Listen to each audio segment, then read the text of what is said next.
মেয়েদের কোন অভ্যাসটা একদমই ভালো লাগে না? কিচ্ছু না, মেয়েদের একটা জন্মসূত্রে পাওয়া অভ্যাস, এটা আমার মারও আছে, এটা আমার বোনেরও আছে, এটা আমার বান্ধবীদেরও আছে।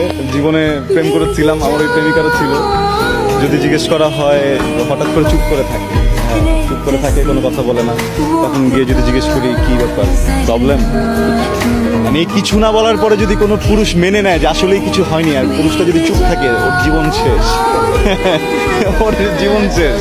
কখনো যদি কোনো মেয়ে, এটা আমার সকল পুরুষ ভাইদের জন্য বলছি, কখনো আপনার মা হতে পারে, বোন হতে পারে, স্ত্রী হতে পারে, প্রেমিকা হতে পারে, বান্ধবী হতে পারে, কখনো কোনো মেয়ে যদি দেখেন চুপ করে কোনো কর্নারে বসে আছে, মানে আপনি তাকে যদি জিজ্ঞেস করেন যে কি হয়েছে, সে যদি বলে কিছুই হয়নি, বিশ্বাস করবেন না। তাকে তারপরে খোয়াবেন, তাকে বলবেন যে সেটা আমি কিছু করছি, আমি কিছু ভুল করছি, আমি সরি। এইভাবে মানে যদি ভুল নাও থাকে, একবার দুবার সরি বলবেন, দেখবেন ঠিক হয়ে যাবে। প্রশংসা করে দেবেন।